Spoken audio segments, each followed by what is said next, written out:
Hi, I'm Andrew from the BTIS Club, and this is my first YouTube commentary.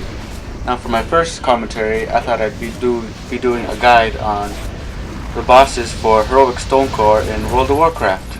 And the first boss that be going up against is Kuraboris. And one of the things that you'd want to watch out for is his crystal barrage, where he shoots a bunch of red shards against a random team member, and anybody caught in that barrage will take a lot of damage, and they have to move out of it immediately. Right after he'll shoot his crystals, a bunch of shards will come up and start to move around. Anybody they come in contact with will pretty much die when they explode. So, so one of your ranged classes, like a mage or a hunter, will have to take them out immediately. Now, as you can see, after a certain time, Kuraboris will go into the ground and actually kind of jump around and try to hit everybody. You can tell where he's going to pop up by looking at the ground. There will be a little tremble under the ground and rocks coming out a few seconds before he comes out. And in Heroic, if you get hit once, you die. So you have to avoid that. Also, throughout the fight, he'll be doing a certain AoE to all the members, and it'll absorb a certain amount of healing. So you should probably watch out for that.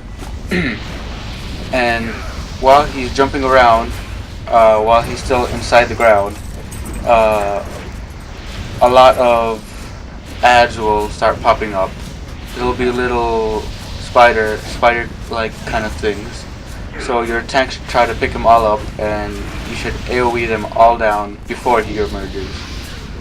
And he'll just do this twice, maybe once. It actually kind of varied with me.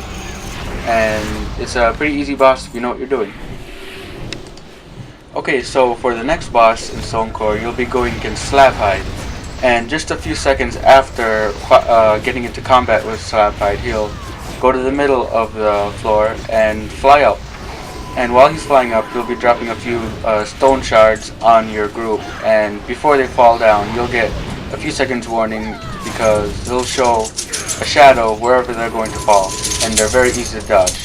Now, through the fight, there's going to be certain clouds of dust coming up from the ground, and a few seconds after they're shown, a big pool of lava will pop up, and you should avoid that, since that'll obviously damage you.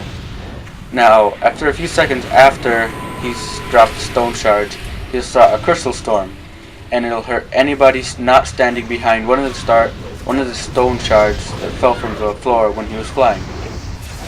You should also, if you're a DPS, avoid standing in front of him, since he'll shoot some sort of sandy breath right in front of him and hurt anybody in front of him.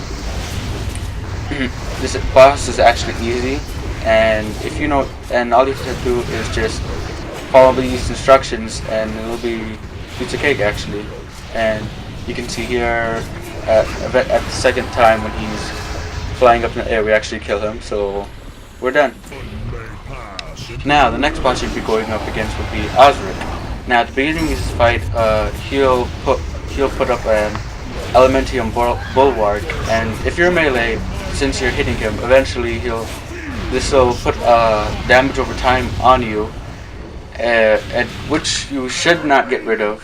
So, because at one point he'll paralyze every person in your group, and a little circle will pop up around him where he'll instantly kill everybody in that radius.